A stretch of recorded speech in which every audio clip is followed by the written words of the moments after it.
सय्यिआति अअमालिना मन यहदिहिल्लाहु फला मुदिल्ल लहु व मन युद्लिल्हु फला हादिय लहु व नशहदु अन ला इलाहा इल्लल्लाहु वहदहु ला शरीका लहु व नशहदु अन्न सय्यिदना व सनदना व हबीबना व मौलाना मुहम्मदन सल्लल्लाहु अलैहि व अला आलिहि व अस्हाबिहि व बारक व सल्लम तस्लीमन कसीरन कसीरा।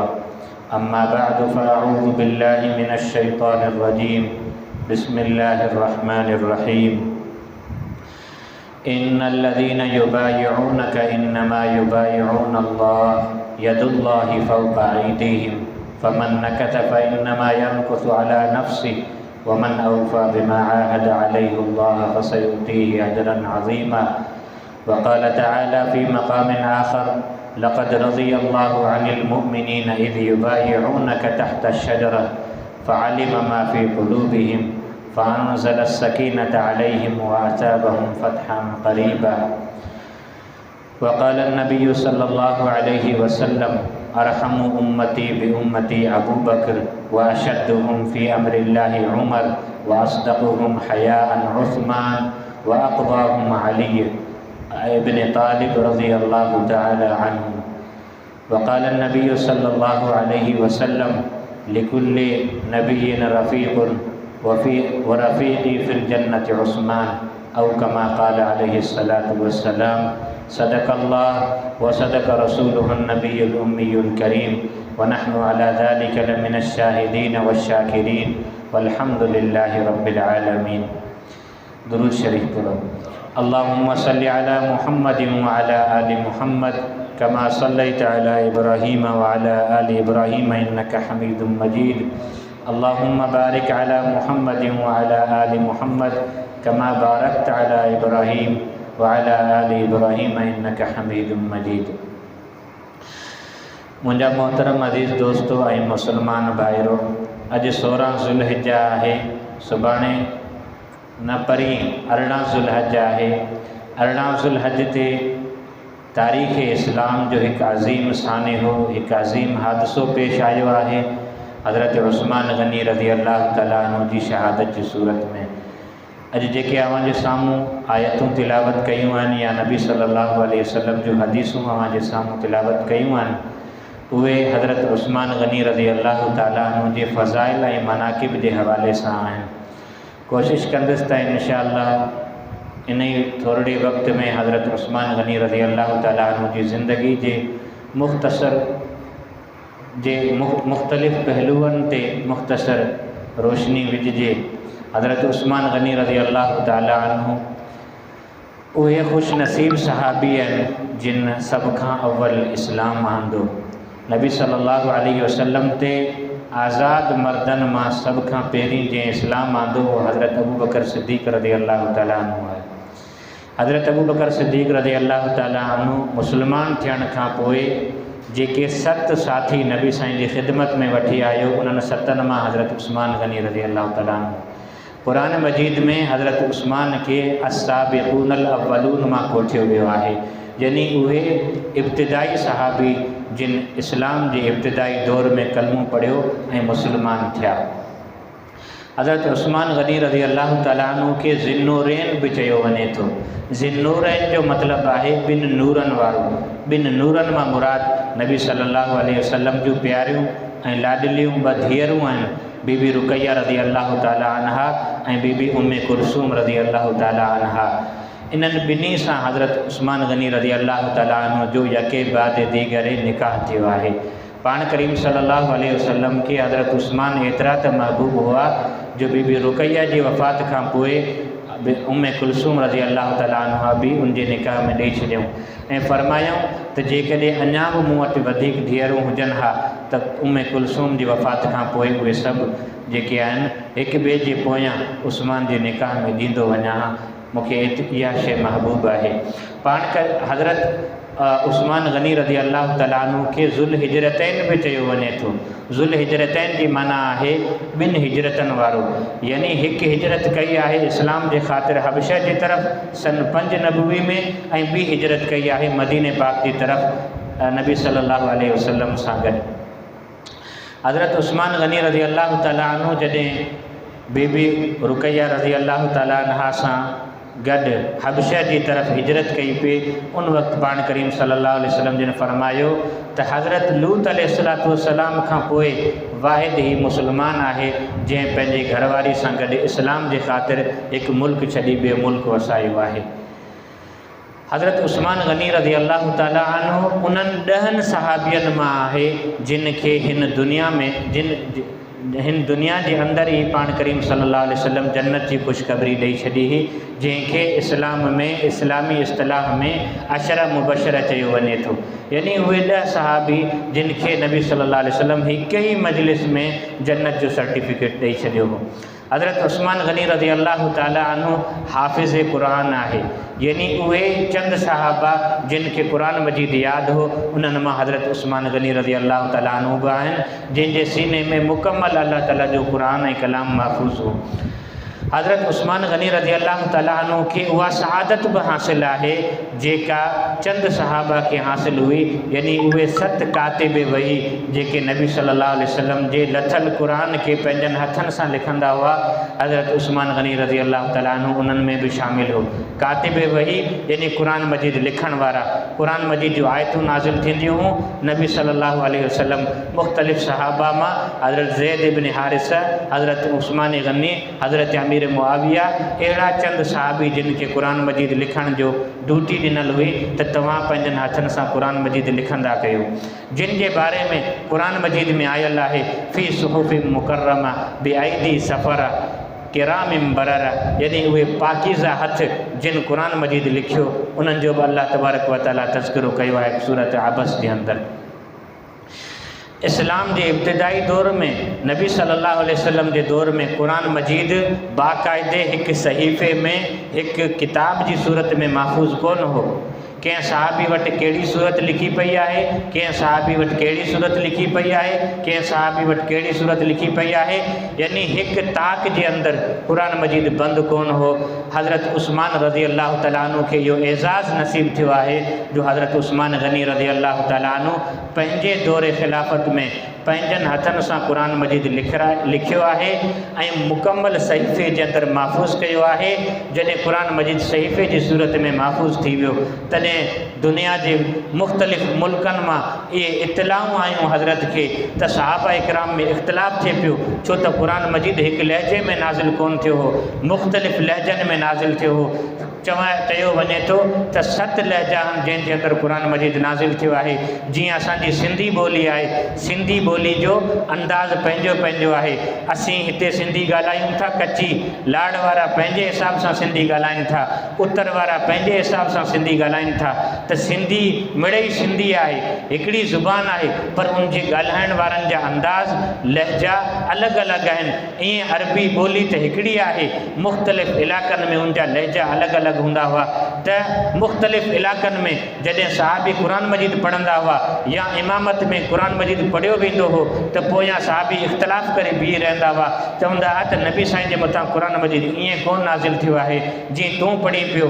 मुख़्तलिफ़ इलाइक़नि में सहाबा जा विच में जॾहिं इख़्तिलाफ़ थिया, उन्हनि जो रिपोर्टूं जॾहिं हज़रत उस्मान ताईं आयूं, नबी हज़रत उस्मान गनी रज़ी अल्लाह ताला अन्हु मशवरो कयो ऐं फरमायूं त सभिनी लहजनि खे हिकिड़े नुस्ख़े में बंदि करे दुनिया जे मुख़्तलिफ़ मुल्कनि जी तरफ़ क़ुरान मजीद जा नुस्ख़ा आहिनि उहे मोकिलिया वञनि, तां त सहाबा जे विच में हिकु वॾो इख़्तिलाफ़ आहे उहो ख़तमु थी वञे।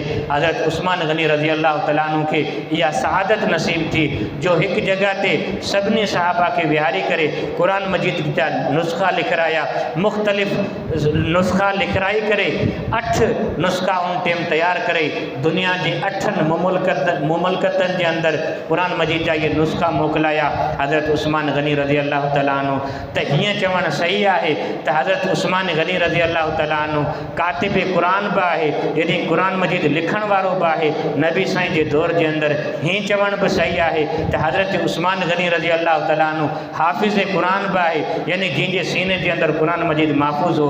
हज़रत उस्मान गनी रज़ी अल्लाह ताला अन्हु जामे क़ुरान बि आहे, यानी क़ुरान मजीद खे जमा करण वारो। हज़रत उस्मान गनी रज़ी अल्लाह ताला अन्हु नाशिर क़ुरान बि आहे, यानी क़ुरान मजीद खे दुनिया जे अंदरि फैलाइण वारो। इहो आहे हज़रत उस्मान गनी रज़ी अल्लाह ताला अन्हु।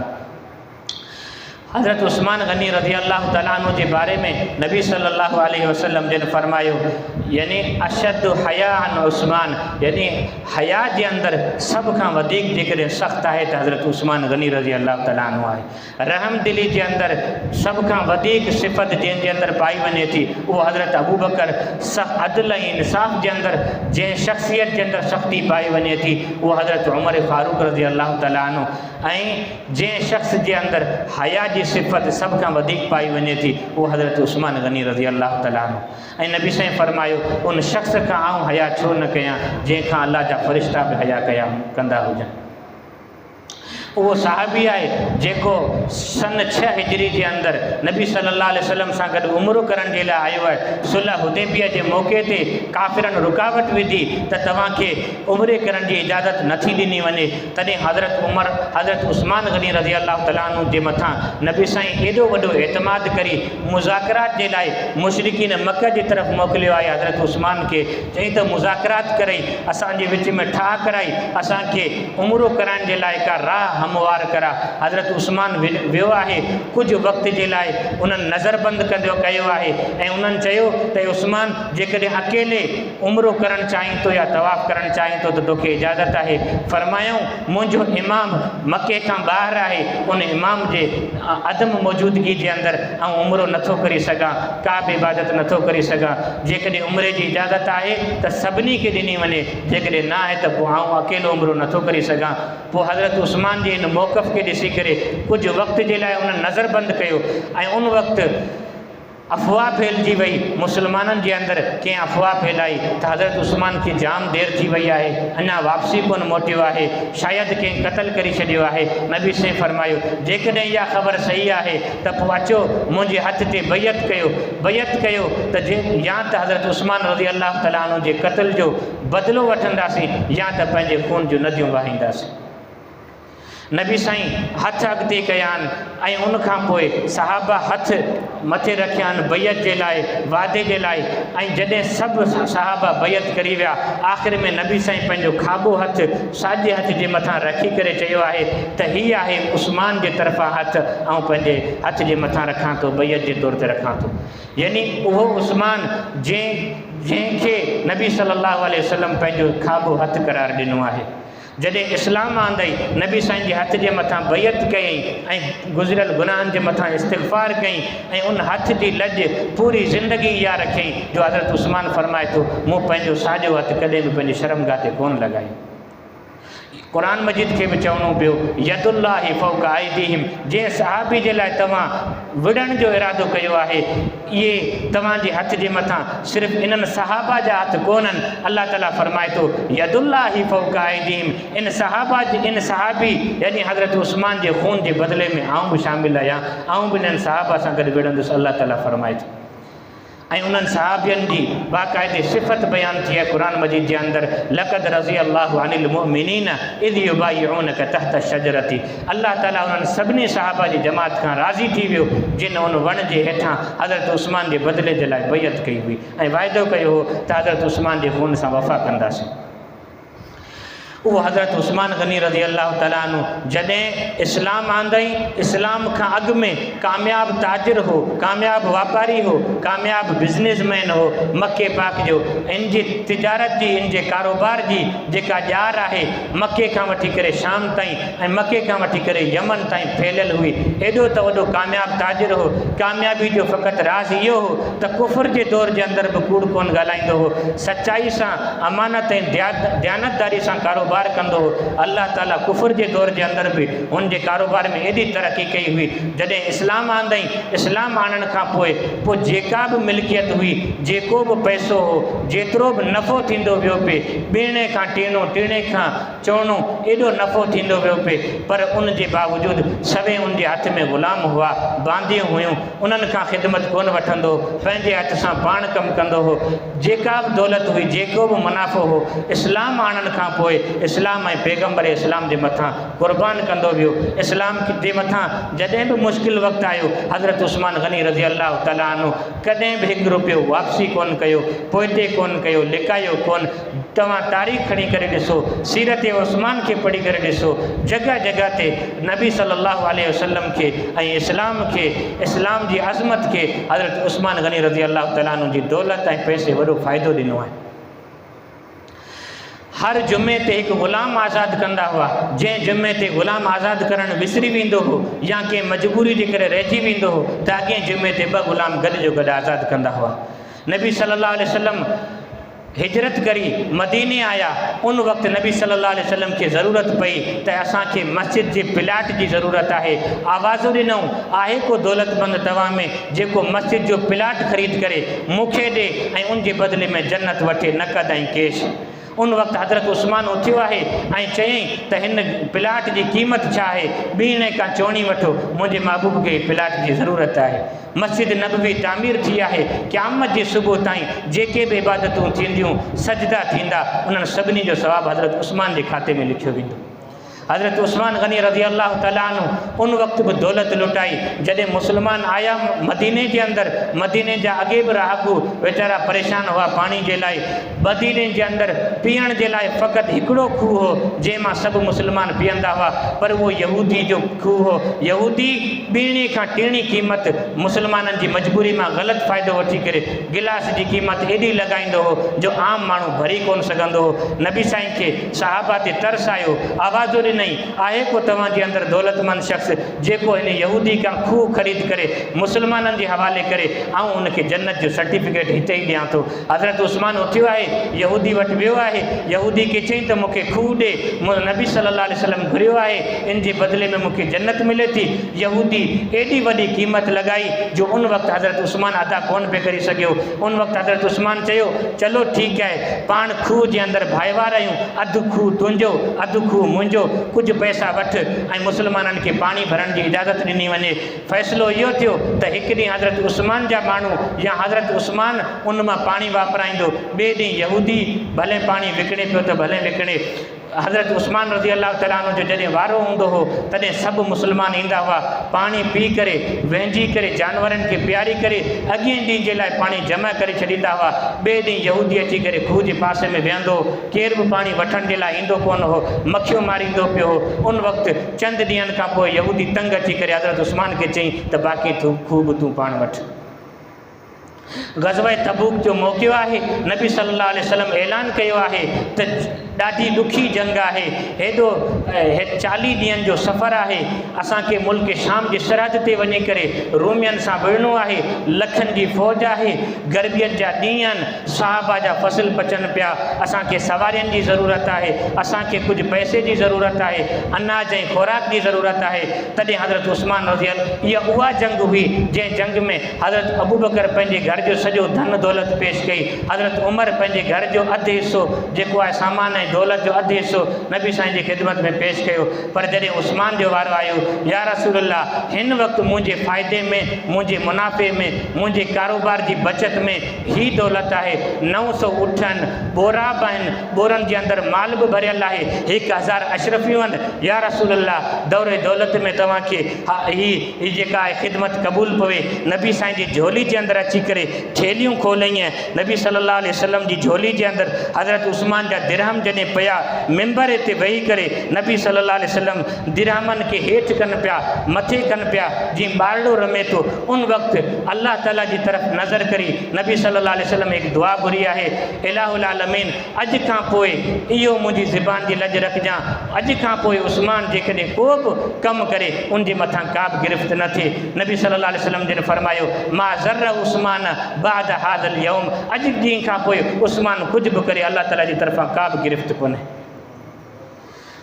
मदीने में कहत आयो आहे, शायदि हज़रत उमर रज़ी अल्लाह तआला अन्हु जो दौर हो, एॾो त कहत आयो, माण्हू खाधे पीते जे लाइ परेशान हुआ, अनाज जे लाइ तड़पनि पिया। हज़रत उस्मान रज़ी अल्लाह तआला अन्हु जो वापार जो सामान शाम खां अचे पियो, 100 ऊठ आहिनि जेके बोरनि सां भरिया पिया आहिनि। मदीने जे वेझो आया, मदीने जा कारोबारी ऐं वापारी माण्हू ॿाहिरि निकिरी करे हज़रत उस्मान सां मिलिया आहिनि, चवनि पिया त ॿोली लॻा, सॼो सामान असांखे ॾे, असीं दुकान भरूं था, भांडा भरूं था। हज़रत उस्मान चयो त छा क़ीमत आहे? उन्हनि चयो त तूं जेको चवंदे उन जी ॿीणी असीं क़ीमत ॾींदासीं। हज़रत उस्मान चयो न अञा बि वधायो। उन्हनि चयो त हे उस्मान तूं हिन जेको सामान आहे इन जी 10 क़ीमत लॻा पोइ बि असीं वठण जे लाइ तयारु आहियूं। माना 100 रुपए जी शइ 1000 रुपए में वठण जे लाइ तयारु आहियूं। हज़रत उस्मान फरमायो हिकिड़ो वापारी अहिड़ो आहे जंहिंजे साम्हूं ही जेकॾहिं सामान विकिणा 1 रुपए जे बदिले में 700 रुपया ॾींदो।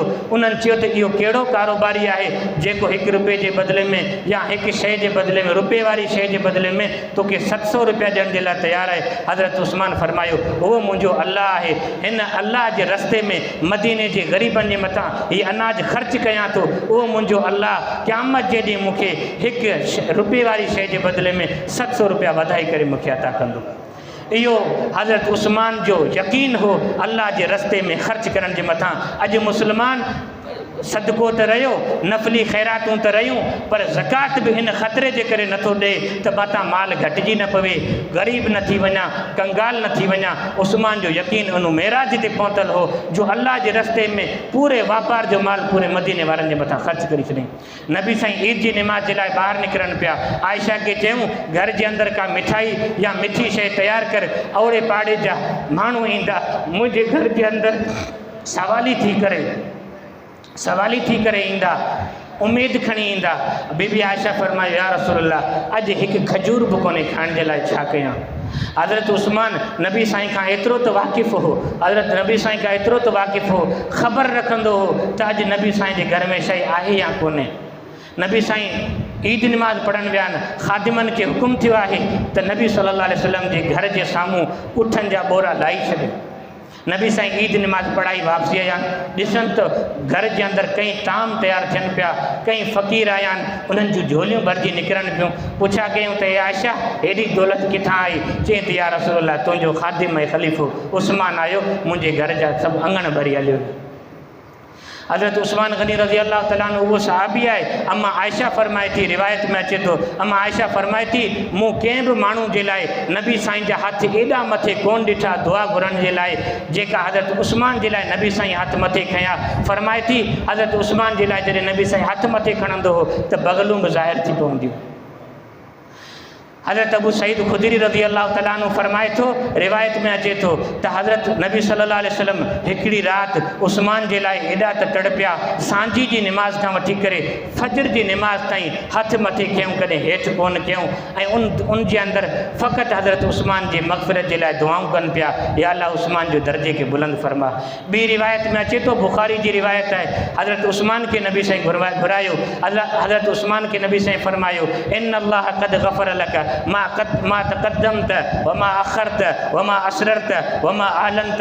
ए उस्मान अल्लाह तुंहिंजी मग़फ़िरत करे छॾी आहे, अॻियनि गुनाहनि जी पोयनि गुनाहनि जी जेके ज़ाहिर कया या पोशीदा कया, अल्लाह ताला सभु गुनाह माफ़ करे छॾिया। हज़रत अनस रज़ी अल्लाह तआला अन्हु फरमाए थो जबल ओद ते नबी सल्लल्लाहु अलैहि वसल्लम बीठा आहिनि, उन सां गॾु हज़रत अबू बकर बि बीठो आहे, हज़रत उमर बि बीठो आहे, हज़रत उस्मान बि बीठो आहे। थोरी देरि खां पोइ को ज़िलज़िलो आयो, जबल ओद हिलण लॻो। उन वक़्तु नबी सल्लल्लाहु अलैहि वसल्लम आवाज़ो ॾिनो लठ सां, उसबुत या ओद फ़इन्नमा अलैक नबियुन व सिद्दीकुन व शहीदानी। ए जबल ओद तूं रुकिजी पओ, तुंहिंजे मथां हिन वक़्तु जेके हस्तियूं आहिनि उन्हनि मां हिकु नबी आहे, हिकु सिद्दीक़ आहे, 2 शहीद आहिनि। नबी मां मुराद मां पाण करीम सल्लल्लाहु अलैहि वसल्लम पाण हुआ, ऐं सिद्दीक़ मां मुराद हज़रत अबू बकर हुआ, ऐं शहीदनि मां मुराद हज़रत उमर ऐं हज़रत उस्मान हुआ। नबी सल्लल्लाहु अलैहि वसल्लम जूं पेशन गोयूं हज़रत उस्मान जूं जी शहादत जूं सभ खां पहिरीं हुयूं, जंहिं वक़्तु नबी साईं पाण मौजूदु हुआ। अम्मा आयशा फरमाए थी नबी सल्लल्लाहु अलैहि वसल्लम जिन फरमायो लिकुल्लि नबिय्यिन रफ़ीकुन व रफ़ीक़ी फ़िल जन्नति उस्मान।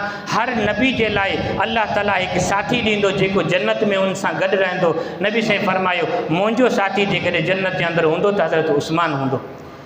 हज़रत अबू मूसा अशअरी रज़ी अल्लाह तआला अन्हु फरमाए थो त हिकु वक़्तु नबी सल्लल्लाहु अलैहि वसल्लम बाग़ में आया। बाग़ में अची करे नबी सल्लल्लाहु अलैहि वसल्लम जिन खूह जे अंदरि पेर लटकाई करे वेठा, खूह जे किनारे ते पेर लटकाई करे ई वेठा, यानी खूह जे अंदरि पेर रखियऊं ऐं खूह जे जेका पार बदल हूंदी आहे उन ते पाण वेठा, पोयां वण हो उन ते टेक लॻाई करे हीअं वेठा हुआ। ॿाहिरि दरवाज़ो जेको हुजे थो बाग जो उहो बंदि हो।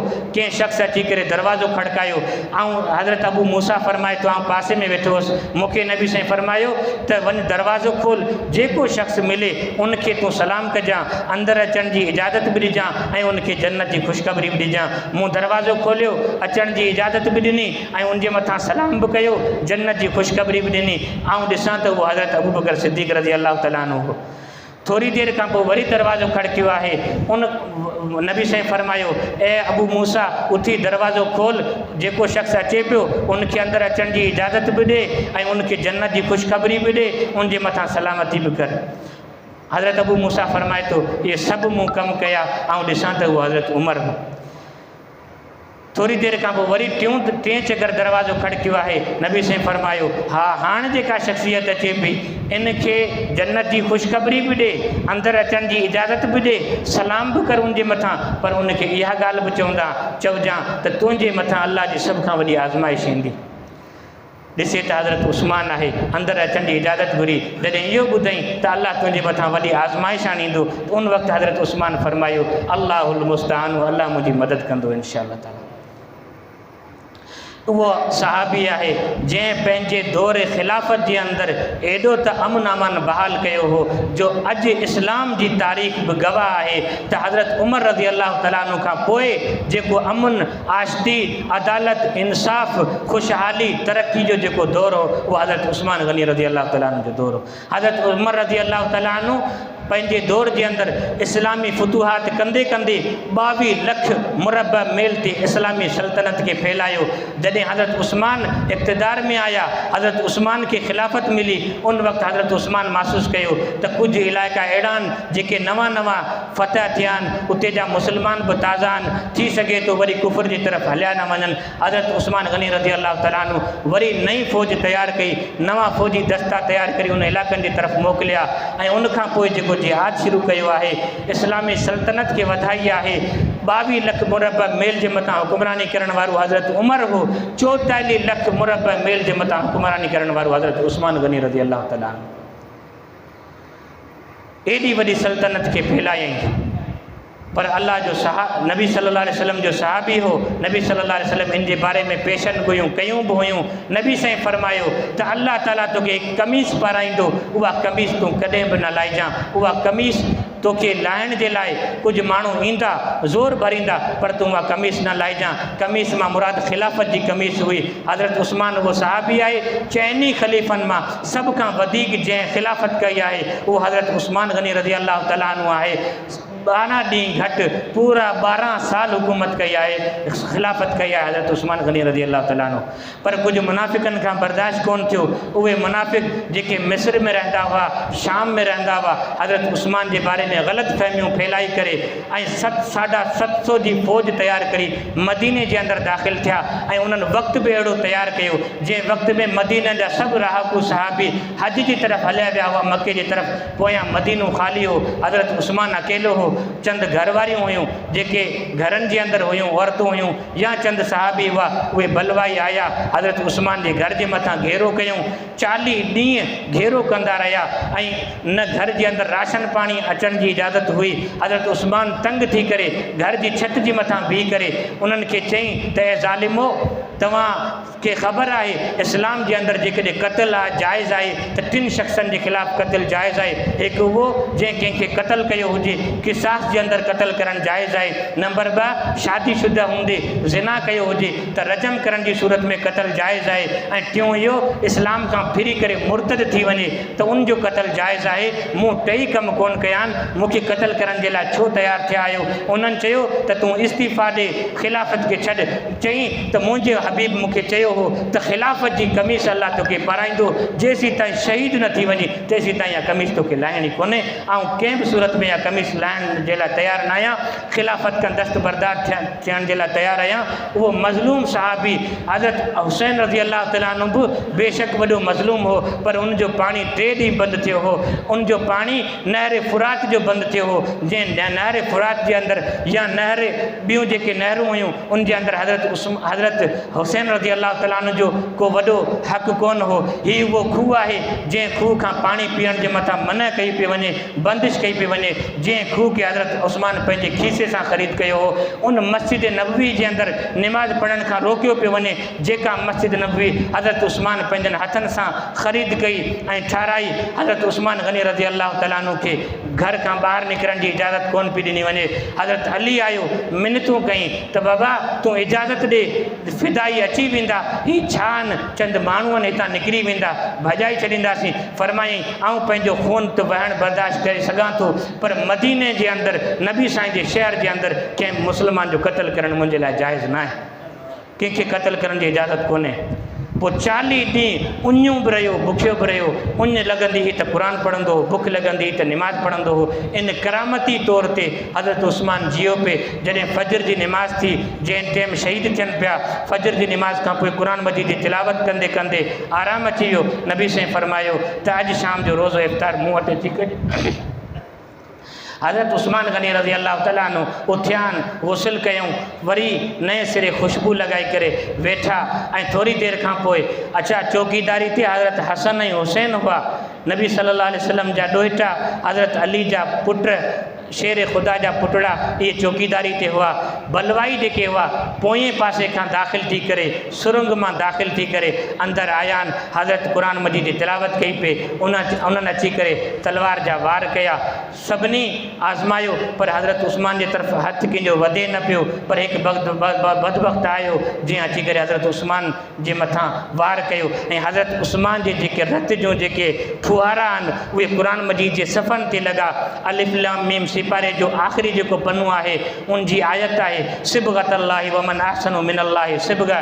इन जी माना बि इहा आहे त अल्लाह जे रंग सां रंगजी वञो। वाक़ई हज़रत उस्मान अल्लाह जे रंग सां रंगजी वियो।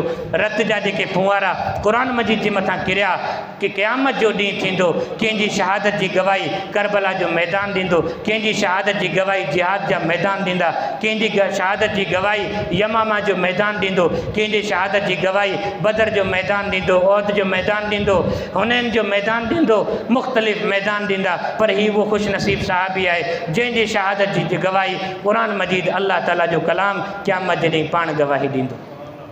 इहो आहे हज़रत उस्मान गनी रज़ी अल्लाह तआला अन्हु। अल्लाह ताला खां दुआ आहे त अल्लाह ताला हज़रत उस्मान गनी रज़ी अल्लाह तआला अन्हु जी सिफ़तनि मां, उन जे अदबनि मां, उन जे अख़लाक़नि मां, उन जी सीरत ऐं किरदार मां कुझु किरणा असांजी ज़िंदगी जे अंदरि बि दाख़िल फ़रमाए। उन जी हया जा, उन जी सदाकत जा, उन जी सखावत जा कुझु किरणा अल्लाह ताला असांखे बि नसीब फ़रमाए। अल्लाह ताला उन अज़ीम सहाबी जे सदक़े असां सभिनी जा गुनाह माफ़ फ़रमाए। व आख़िरु दावाना अनिल हम्दुलिल्लाहि रब्बिल आलमीन।